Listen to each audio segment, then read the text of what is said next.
dan dekatkanlah hamba kepada orang-orang yang mencintai-Mu ya Allah. Jauhkanlah hamba kepada orang-orang yang jauh dari-Mu. Nah, kita minta sama Allah. Ya, selain kita minta kebutuhan duniawi kita harus minta kepada Allah agar dikuatkan iman kita, dikuatkan kita teguh dalam mengerjakan amalan-amalan ini. Kenapa? Karena Bapak Ibu yang dirahmati Allah, hari ini mungkin antum ada yang sudah rutin mengerjakan suatu amalan sunnah, ada yang puasa Daud, puasa Senin Kamis, ada yang sholat malam, semuanya itu semua Allah yang berikan ke antum, bukan karena usaha antum murni. Karena Allah alhamdulillah memilih antum, memilih kita semua yang telah sudah bisa melakukan itu. Ya, walaupun ada usaha dari kita, tapi yang paling utama adalah Allah yang milih kita. Maka berdoalah kepada Allah agar Allah pilih kita menjadi hamba-hamba yang beriman, bertakwa, dan senantiasa istiqomah nih di jalan Allah. Ya, nah seperti ini.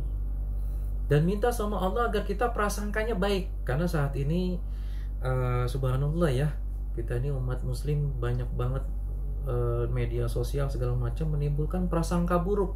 Ini menambah depresi juga nih ya, menimbulkan prasangka buruk ke sesama saudara muslim ya, juga ke macam-macam kondisi ya. Nah, minta agar punya prasangka yang baik, agar punya pikiran yang positif.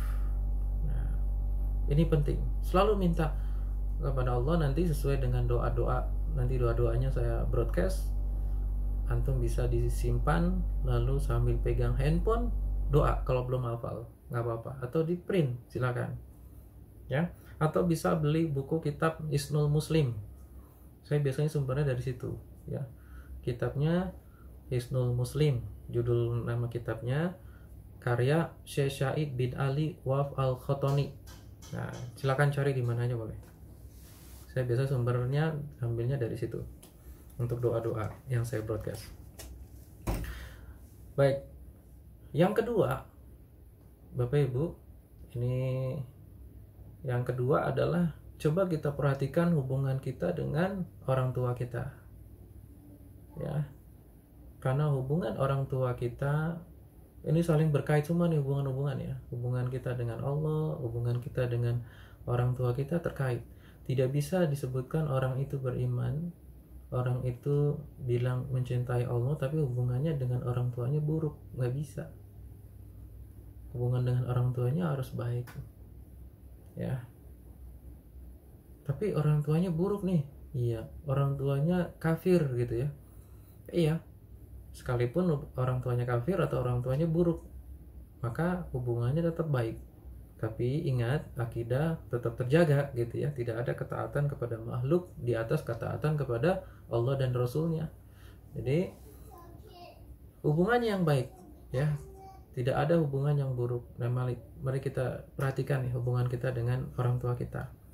Coba untuk mulai berkomunikasi. Cara awalnya berdoa. Kalau susah untuk berkomunikasi, berdoa. Orang tua termasuk juga hubungan dengan mertua ya, diperbaiki. Lalu yang ketiga, hubungan dengan suami dan istri, berhubungan dengan istri dengan suami. Bagaimana cara kita berkomunikasi dengan pasangan hidup kita selama ini? Coba diperhatikan. Sudah belum punya komunikasi yang baik? Karena komunikasi yang buruk ini menimbulkan banyak masalah nantinya. Ya, menimbulkan banyak salah paham. Ya. Nah, ini coba kita perhatikan, dan seringkali ajak berkomunikasi dari hati ke hati, bicara ya, bicara dengan tenang 1 jam, terapinya 1 jam setiap hari, ngobrol dengan istrinya, ngobrol dengan suaminya, dengan pasangan kita, ngobrol kan macam-macam. Dan juga terkait kalau suami istri ini, kualitas dalam beribadah hubungan suami istri ini juga penting ya. Insya Allah paham yang saya maksud ya. Ini penting. Kenapa? Karena jika kualitasnya, kuantitasnya itu buruk, maka hubungan antum juga buruk. Terkadang si suami meminta beribadah kepada istri, istrinya nolak. Begitu sudah 2-3 kali ditolak, suaminya udah males minta, tidak mau jujur, tidak mau bicara sama istrinya, udah langsung aja mencari pelampiasannya sendiri. Dengan cara apa? Dengan cara video porno kah atau yang lainnya, onani, sehingga mendapatkan kepuasannya sendiri, sehingga tidak ada lagi kehangatan istri dibutuhkan. Ada dosa nggak dari onani dan video porno? Ada. Sehingga setan masuk ke jiwa suaminya, setan masuk ke istrinya karena dilaknat oleh malaikat ketika menolak suaminya. Maka rusak rumah tangga ini, pasti hancur berantakan. Nah, perbaiki hubungan dengan pasangan, perbaiki hubungan dalam berkomunikasi, perbaiki hubungan dalam beribadah suami istri, diperbaiki ya. Jadi banyak nih saya dapati pasien-pasien kayak gini sampai 3 bulan 6 bulan, kemarin tuh pernah 6 bulan tidak lagi berhubungan suami istri. Bahkan yang terakhir itu sampai 5 tahun 5 tahun ya, 5 tahun apa 10 tahun gitu. Luar biasa ya. Itu tidak lagi berhubungan suami istri. Artinya apa? Kalau malam itu istrinya kamarnya sendiri, dia sendiri, suaminya sendiri. Jadi udah punya kamarnya masing-masing gitu. Alasan awalnya dulu mungkin anak-anak gitu ya. Alasannya anak-anak nih Ustadz gitu. Ya lama-lama kan anaknya udah pada gede tapi mereka tetap punya. Saya pernah tuh ngeruqyah, gampang banget cara taunya deh. Cara taunya tuh kalau lagi ngeruqyah rumah. Saya pernah ngeruqyah rumah itu, pas ngeruqyah rumah saya semprot-semprot. Nah, keliling rumah kan saya dari kamar-kamar. Nah, ini ada keanehan, pasti saya lihat loh. Ini kok ini kamar siapa gitu. Cuma saya awalnya nggak nanya dulu. Ini kamar, tapi ininya semua barang-barangnya cowok semua. Sedangkan ini bukan kamar anaknya nih. Anaknya tadi udah.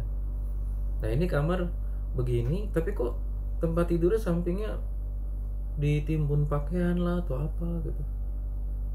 Si istrinya kena gangguan kan. Saya tanya, istrinya tidur di mana Pak? Di sini. Oh udah, saya sempat selesai. Yang nggak mau selesai itu kadang saya singgung masalah hubungan suami istri. Ini pasti bermasalah hubungannya. Suaminya udah punya alamnya sendiri ya, tidur sendiri malamnya, istrinya juga udah beda kasurnya. Nah ini nggak sembuh-sembuh nanti, gangguan kejiwaan atau gangguan jin yang ada di istrinya ataupun ada di suaminya gitu ya. Kenapa? Karena setan telah masuk ke jiwa. Laki-laki itu kalau menurut ilmiah kedokteran minimal 3 kali dalam seminggu, karena laki-laki mudah terangsang lewat penglihatan ya. Nah kalau diminta, sebagaimana Rasulullah SAW pernah memberikan nasihat kepada Ali, Ali, kalau kamu melihat lagi di jalan melihat wanita lalu kamu ada hasrat kepadanya, maka segeralah pulang, temui istrimu, lalu beribadahlah gitu ya. Maka tidak boleh nolak, mau pagi, siang, sore, malam, ketika suaminya minta tidak boleh ditolak walaupun lagi masak.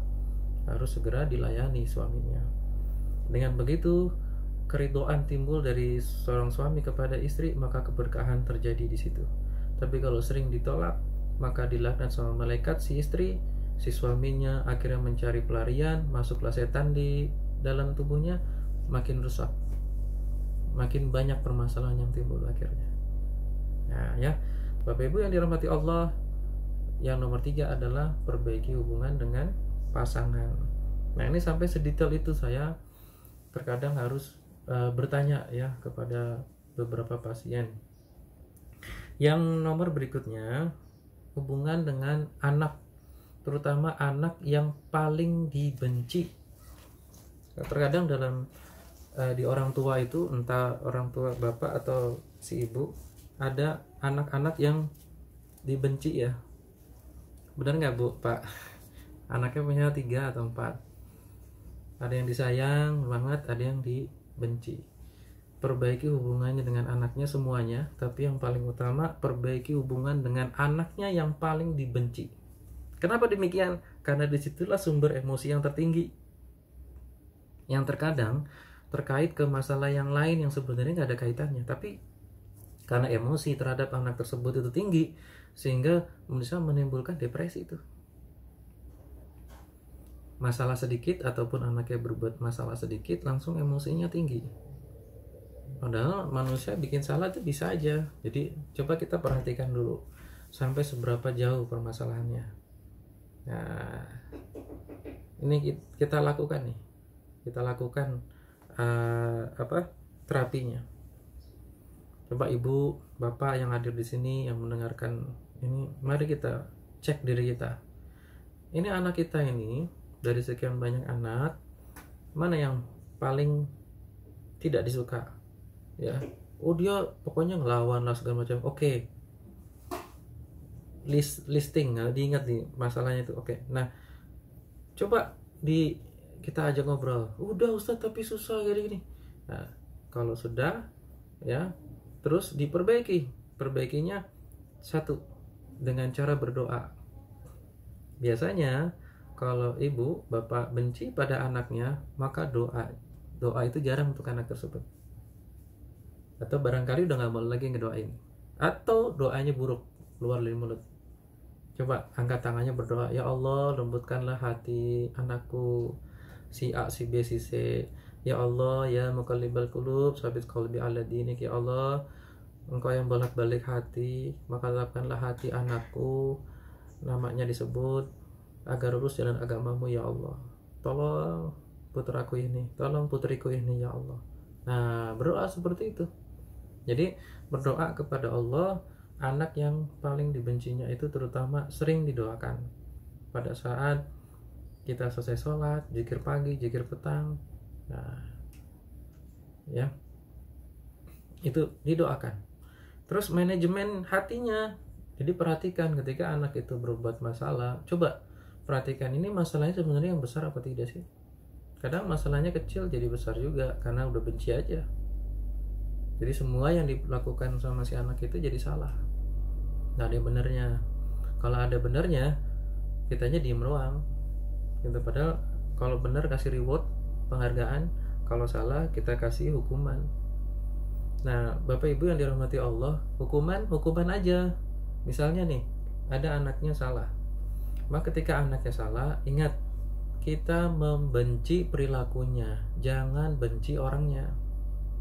Ini caranya ya, caranya kalau Bapak Ibu terhadap anak ataupun terhadap orang lain juga bisa, yaitu ketika kita marah terhadap anak kita, terutama marahlah terhadap anak karena kita tidak suka dengan perbuatannya, tapi jangan membenci anaknya, karena anaknya masih bisa berubah jadi baik, dan itu anak kita loh, gitu kan.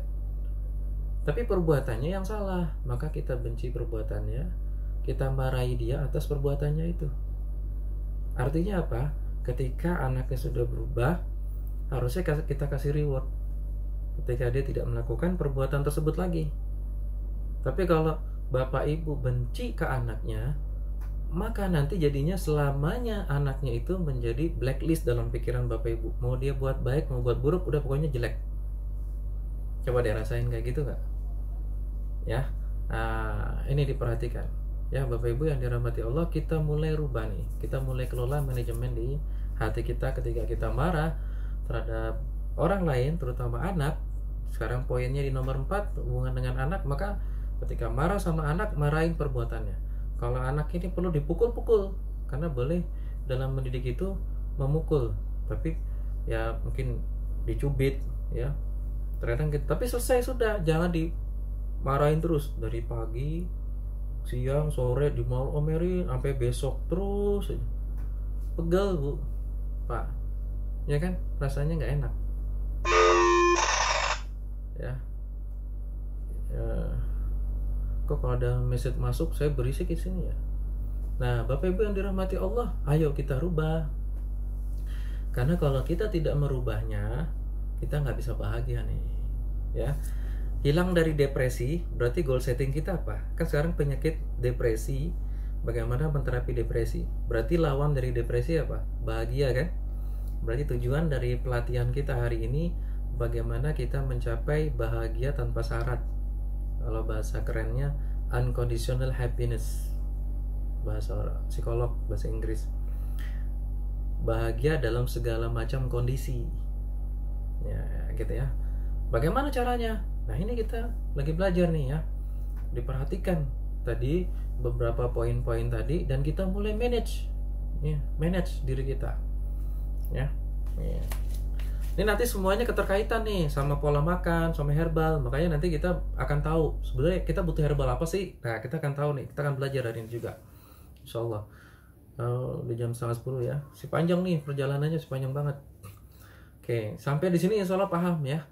Mudah-mudahan Bapak Ibu nggak bosen, mudah-mudahan nggak tidur. Saya nggak lihat soalnya nih antum videonya dimatiin semua sih. Yang videonya bisa nyala, nyalain dong. Jadi saya ngerasa tidak bicara sama ini nih kamera ke tablet ya. Kalau bisa videonya dinyalakan sehingga saya bisa melihat antum. Jangan-jangan antum tidur nih. Masya Allah. Baik Bapak Ibu, sekarang masuk ke nomor 5. Kan tadi sudah ya. Yang pertama hubungan dengan Allah, yang kedua hubungan dengan orang tua, hubungan dengan pasangan, yang keempat hubungan dengan anak, terutama anak yang paling kita benci ya. Yang kelima adalah hubungan dengan lingkungan kita, dengan rekan kerja, kantor, anak buah mungkin ya, punya anak buah barangkali, maksudnya karyawan, pegawai ya, bawahan atau atasan ya, atau dengan tetangga. Nah, ini dengan semua. Nah, bagaimana kita agar kita bisa memiliki hati yang bahagia, qalbun salim atau unconditional happiness, yaitu kita memperbaiki hubungan dengan semuanya. Ingat, memperbaiki hubungan ini bukan berarti kita akhirnya meletakkan kebahagiaan kita dalam standar orang lain ya. Ini harus dibedakan nih, sesuai dengan nomor 4 sumber penderitaan tadi. Karena nanti kita akhirnya meletakkan kebahagiaan kita dari penilaian orang lain gitu ya. Nah, itu bahaya. Artinya melakukan sesuainya dalam bermuamalah ya, banyak hal diperbolehkan, tapi berkaitan dengan akidah jangan. Maka perbaiki cara kita berkomunikasi dengan tetangga kita. Kalau yang perlu, nggak perlu ya sudah ya, jangan ngerumpi atau gibah, membicarakan hal-hal yang tidak patut, membicarakan tetangganya atau yang lain. Itu paling gampang diobrolin itu tuh, sebaiknya ditinggalkan. Jangan ya Bapak Ibu. Sebentar saya izin untuk minum, haus. Bismillah.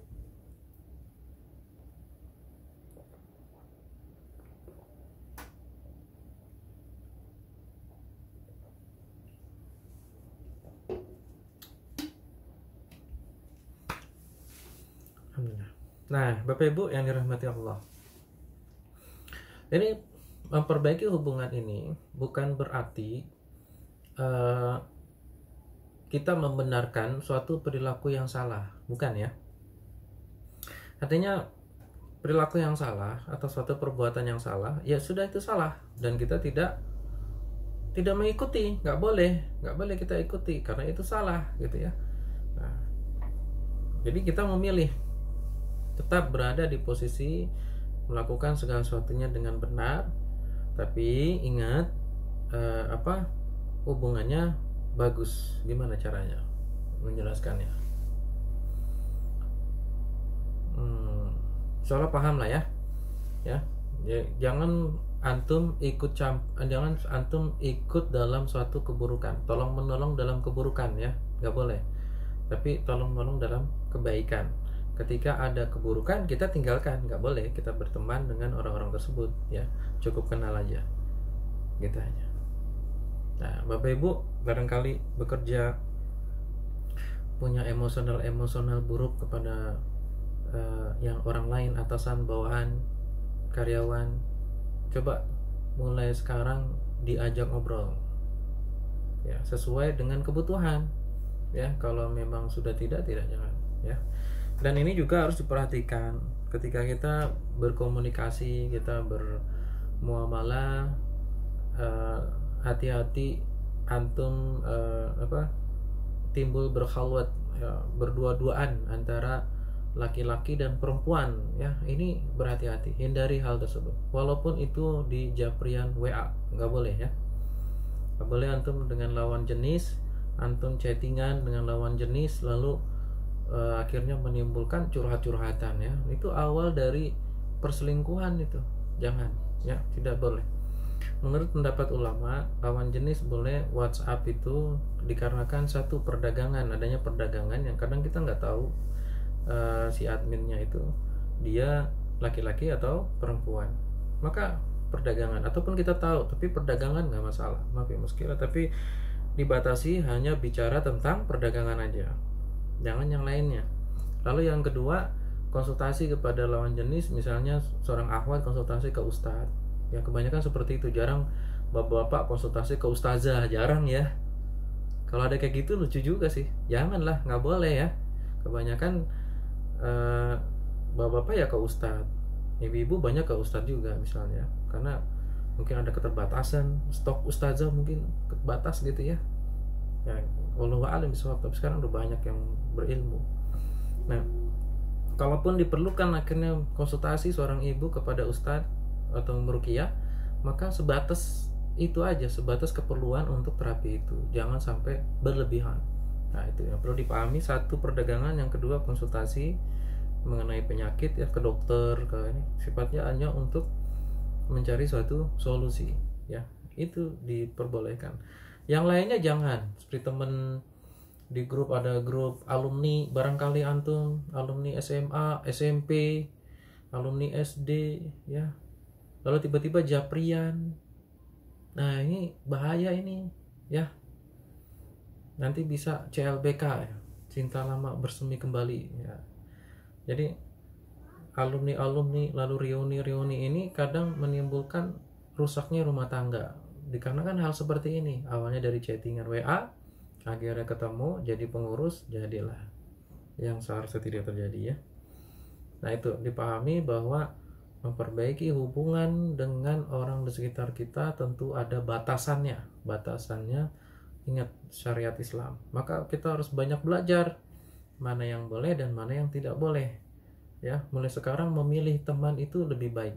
Pilihlah teman-teman yang insya Allah membawa kita ke akhirat, teman-teman yang bisa memberikan syafaat, karena teman bisa memberikan syafaat loh Bapak Ibu ya. Nanti teman-teman kita ya, kalau teman-teman kita soleh, kita sholat bareng, kita ngaji bareng ya, terus mungkin ada yang berdakwah bareng, kayak sekarang kita nih ngaji bareng ya, kita semua berkumpul dalam suatu kajian yang baik-baik semua, dalam satu grup yang baik-baik semua. Mungkin nanti kalau udah tidak pandemi kita bisa kajiannya ketemu, atau nanti kajiannya bisa ganti dari rumah ke rumah ya, nggak masalah tuh. Nah, itu teman-teman tuh. Lalu tiba-tiba nanti di akhirat gimana? Teman-teman yang seperti ini, yang amar ma'ruf nahi munkar, teman-teman yang bawa kita semakin dekat kepada Allah, maka teman kita bisa memberikan syafaat ketika wallahu alam nih, nggak tahu kan di antara kita siapa sih yang sebenarnya masuk surga. Bisa jadi antum yang masuk surga, terus saya di neraka. Wah, kan ngeri juga, karena tidak ada jaminan seorang ustadz atau ustazah itu pasti surga. Maka dibutuhkan banyak teman. Nah, sebagaimana Syekh Hasan Al-Basri ya, kalau nggak salah dalam ceramahnya beliau mengatakan kepada jamaahnya, dan ini juga saya sampaikan kepada antum semua, apabila nanti di akhirat ternyata antum masuk surga, lalu antum carilah saya di surga ya, cari saya di surga. Ketika antum tidak temukan saya di surga, maka tanyakanlah kepada Allah, berdoalah kepada Allah agar Allah mengangkat saya dari neraka. Ini membuktikan bahwa syafaat seorang teman itu ada, dan ini terakhir. Jadi nanti ada syafaat Rasulullah SAW dan lain-lainnya. Yang terakhir adalah syafaat dari seorang teman. Bapak Ibu yang dirahmati Allah, perbaikilah teman-teman yang soleh. Kalau teman kita tidak soleh, kita bisa berdakwah, kita ajak, bisa, tapi jangan masuk ke dunianya. Jika tidak mau, kita ajak hijrah, maka kita bukan meninggalkan dia, tapi kita belajar dulu menjadi lebih baik untuk bisa mengajak dia lebih baik. Tapi kalau tidak, sementara ini kita tidak boleh berteman, tidak boleh berakrab-akrab dengan orang-orang yang tidak mau bersama-sama hijrah menjadi lebih baik, belajar Islam menjadi lebih baik. Obrolannya ghibah, obrolannya hal-hal yang tidak bermanfaat ya.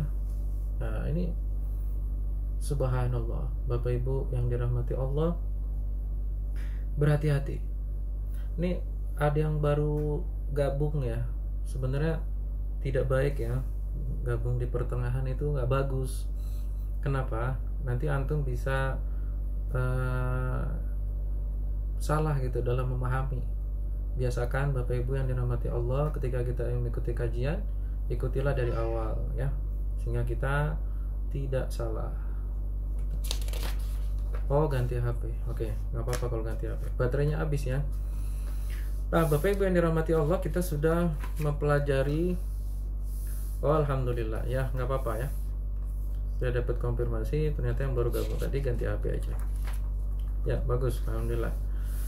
Ya, Bapak Ibu siap-siap charger, power bank ya, karena kita 2 jam soalnya.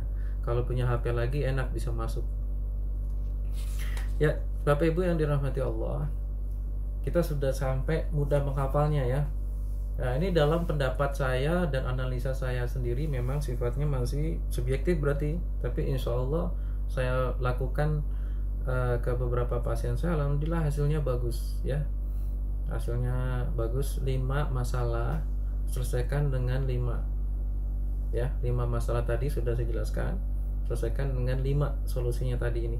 Baik, sampai sini sudah paham kan? Ini terapi tazkiyatun nafsnya. Ketika 5 masalah ini terjadi ya, pahami semuanya, sebagai semua takdir itu baik, kita ucapkan alhamdulillah ala kulli hal, innalillahi wa inna ilaihi raji'un. Perbaiki hubungan dengan Allah, perbaiki orang tua, lalu yang ketiga pasangan, yang keempat anak, terutama anak yang nakal, dan yang kelima dengan orang lain di sekitar kita. Kita perbaiki semuanya hubungan ya. Lalu setelah itu kita akan memasuki bacaan ayat-ayat Quran ya, yang sering kadang ditanya beberapa ibu-ibu, Ustadz, bacaan ayat Qurannya surat berapa aja sih? Nah, itu sering banget nanya. Saya sakit ini, bacanya apa gitu. Oh ya, ini kesimpulan dulu, kita ambil kesimpulan gini. Penyakit Bapak Ibu yang lambung, sering sendawa, asam lambung, kalau mah itu terjadi gesekan lambungnya, sehingga terjadi luka tukak lambung. Tapi kalau sering gitu ya, itu berarti asam lambung, berarti perutnya ada kadar asamnya tinggi, asam lambungnya, sehingga bisa menimbulkan ke sendawa, juga menimbulkan GERD, kadang sampai ke paru-paru sakit, kadang bisa menyebabkan jantung juga sakit, dan juga kepala juga bisa sakit. Terkadang sakit-sakit medis ini terlihat secara medis, tapi sumbernya bukan medis ya, sumbernya bisa jadi kondisi psikologis kita, yaitu adanya depresi secara hati. Depresi itu ada 2 ya, depresi stres secara tubuh, stres tubuh. Yang kedua stres secara jiwa. Kalau stres tubuh kapan? Stres tubuh itu hal yang wajar, dan ini obatnya istirahat. Contohnya stres tubuh itu kalau kita olahraga. Kalau kita olahraga, tingkat stres kita akan tinggi, dan ini bisa diukur pakai alat. Tapi kalau stres jiwa kita yang menimbulkan depresi, ini nggak bisa pakai alat. Buktinya apa? Buktinya ini nih. Saya pakai, nah ini bukannya promosi, saya pakai Mi Band. Dan Mi Band ini katanya kalau lihat di menunya, dia bisa mengetahui tingkat stres kita, kan gitu ya. Di sini ada tingkat stresnya. Begitu dia ngelihatnya dari detak jantung. Tapi begitu saya coba berkali-kali, ternyata yang dilihat adalah stres tubuh. Misalnya saya habis olahraga, detak jantung saya picu kencang. Begitu saya setel gini, nanti saya dibilang stresnya tinggi, padahal hati saya lagi bahagia.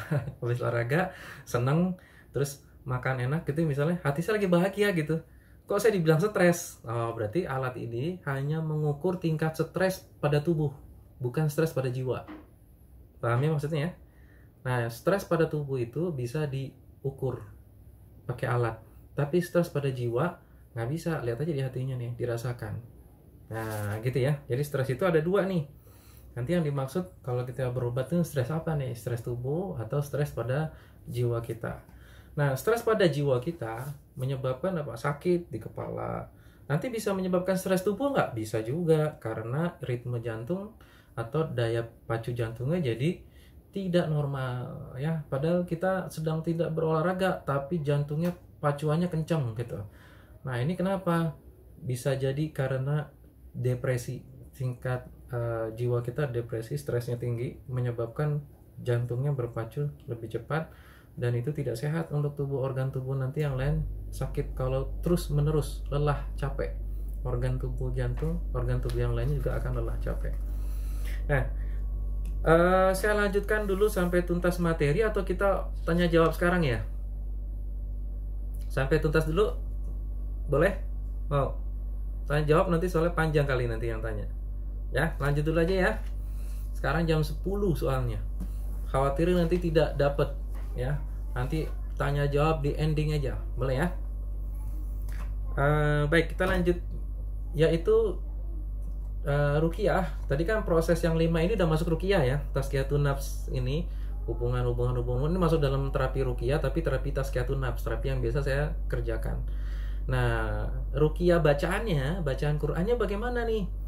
Kalau saya, Bapak Ibu yang dirahmati Allah, biasanya saya meminta pasien, bahkan saya melakukan sendiri, dan saya meruqyah pasien saya dengan bacaan yang biasa saja. Ya, artinya gimana? Artinya ayat-ayat yang biasa dibacakan pada untuk ruqyah, yaitu Al-Fatihah, ayat kursi, Al-Ikhlas, Al-Falaq, An-Nas.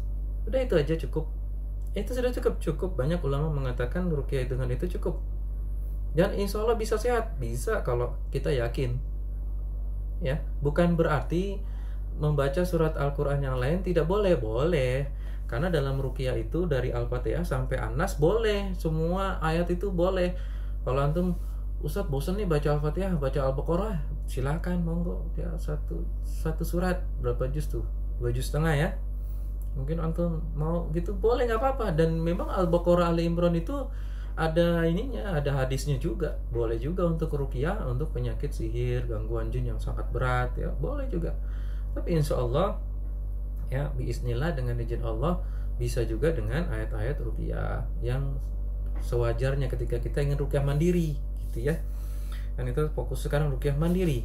Ya, ketika mau ruqyah pakai Al-Quran, baca Quran, Al-Baqarah, kan tidak hanya hafalan, misalnya pakai Al-Quran yang kita baca, boleh juga kita pegang diri kita baca Al-Baqarah gini, boleh. Atau kita pegang anak kita baca Al-Quran, boleh. Jadi boleh, bebas ya. Dan saya biasanya menggunakan Al-Fatihah. Dibaca berapa kali Al-Fatihah ini? Boleh 1 atau 7 kali boleh. Lalu Al-Ikhlas 3 kali. Ayat kursi biasanya tidak ada ukuran sebenarnya, boleh 1 kali, boleh sebanyak-banyaknya boleh ya, boleh 1 kali. Lalu Al-Falaq, An-Nas 3 kali gitu. Terus saya biasanya tambahkan dengan doa sapu jagat, doa Rabbana atina fid dunya hasanah wa fil akhirati hasanah wa qina azabannar. Karena doa ini melingkupi semua, yaitu memohon kepada Allah dari kebaikan dunia dan kebaikan di akhirat. Jadi cukup nih kita banyakin doa ini. Lalu kita bacakan doa juga innalillahi wa inna ilaihi raji'un. Kalimat doa